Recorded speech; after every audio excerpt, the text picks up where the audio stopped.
As we start 2026, the financial world is in shock. Silver has officially smashed through the $80 market price most experts said was impossible just 2 years ago. In 2025, silver was the best performing asset on the planet, gaining over 120% in a single year. But with this massive move comes an even bigger question.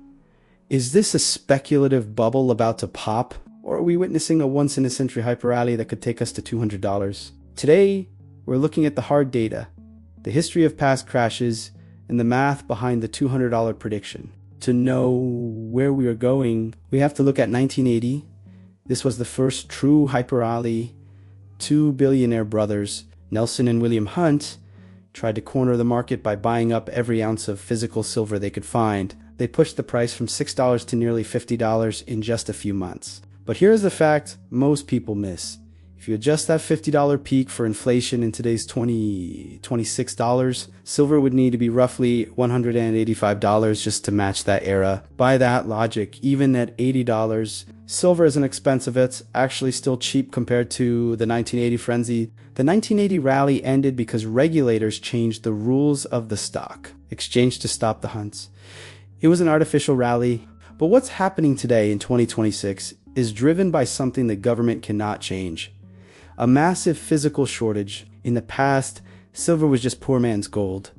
Not anymore. Today, it is an industrial essential. In 2025, we saw the AI revolution go into overdrive. Every single high-end AI chip produced by companies like NVIDIA requires silver for its high conductivity. Combine that with the 2025 global push for green energy. Solar panels now account for over 20% of the world's total silver demand. We are currently in our 5th consecutive year of a supply deficit. We are using roughly 200 million ounces more than we are mining every single year. The vaults in London and New York have been drained to their lowest levels in decades. You can't print silver like you can print money. When industry needs the metal to survive and the vaults are empty, the price has only one way to go. So, how does silver reach $200? It's all about the gold to silver ratio.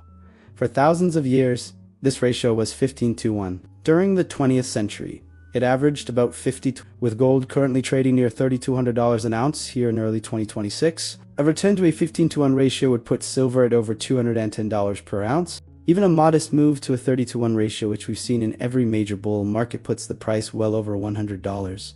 Furthermore, major producers like Mexico have introduced stricter mining laws recently, further choking the supply. We have record high demand meeting a shrinking supply. That is the mathematical formula for a price explosion. But we have to be realistic. Silver is famously volatile. It's nicknamed the devil's metal for a reason. In the 2011 rally, silver hit nearly $50 and then crashed 30% in a matter of days. If the global economy slows down and industrial demand for electronics drops, silver will be hit harder and faster than gold. You also have to keep an eye on interest rates. If the central banks keep rates high to fight the inflation caused by this commodity boom, it could put a temporary ceiling on how fast silver can climb. This is not a guaranteed straight line up. $80 felt impossible 2 years ago. $200 feels like a dream today. But looking at the history of hyper-rallies and the current industrial deficit, that dream is backed by very real data. Are you a silver bull, or do you think the $80 peak is the end of the road? Let me know your price prediction for the end of 2026 in the comments below. I read every single one. If you enjoyed this deep dive, please give this video a like and subscribe to channel We Track the History and the Future of Your Wealth. Thanks for watching.